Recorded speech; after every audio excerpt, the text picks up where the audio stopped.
Hi, this is Dr. Raghu Anand. I'm the head of the department Value Addition Programs, Jain Deemed to be University. In today's lecture, I'm going to take you through the corporate accounting syllabus of the third semester BBA. We'll go to the whiteboard. See, if you look at the corporate accounting syllabus, you will find 5 chapters. Chapter 1 is called amalgamation. Chapter 2 is called absorption.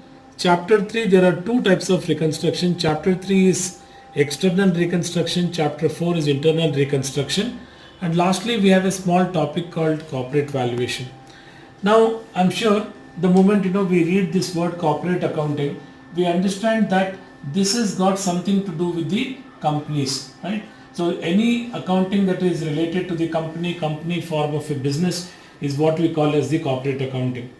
Now, as I said, there are chapters which talks about the changes that occurs in case of companies.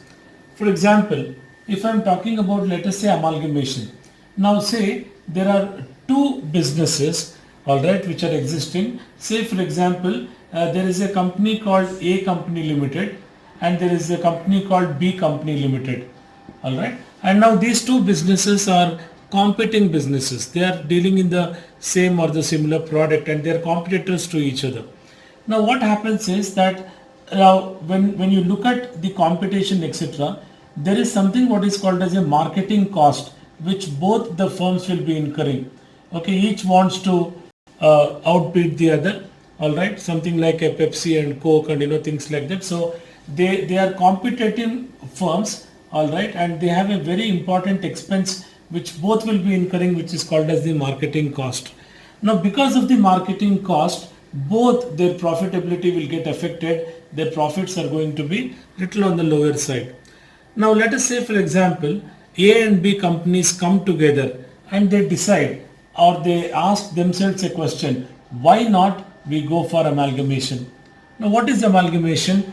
A Company Limited will decide to close itself, B Company Limited will decide to close itself, and they are going to form themselves into a new organization which is called AB Limited.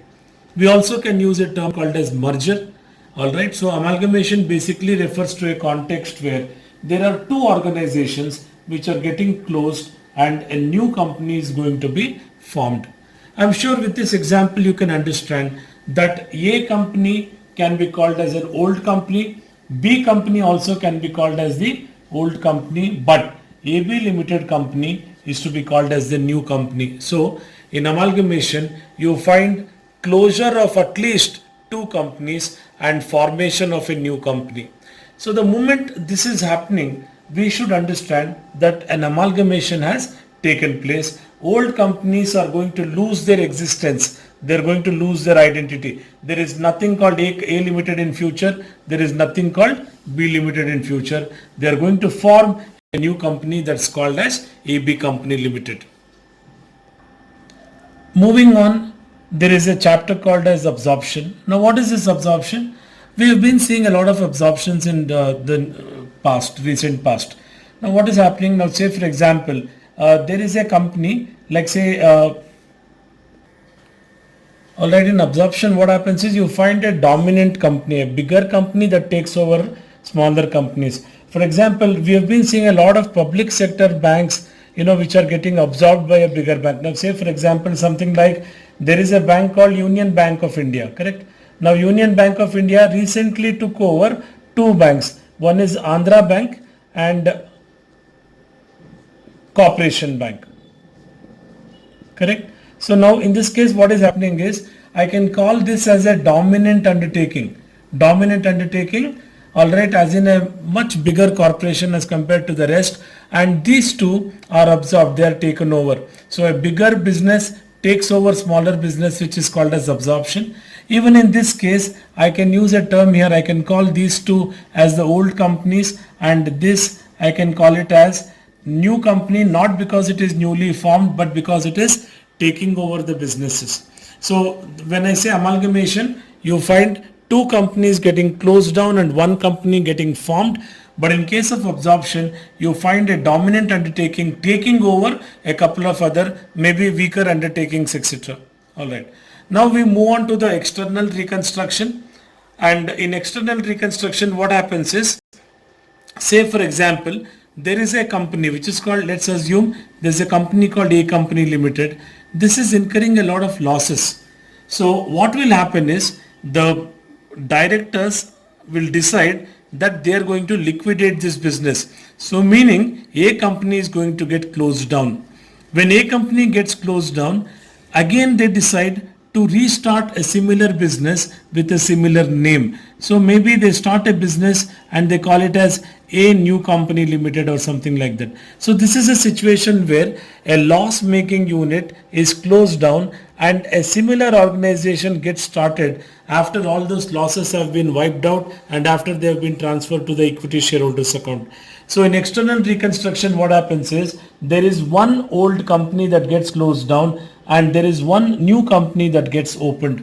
If you can see here, in amalgamation, there were two old companies and one new company.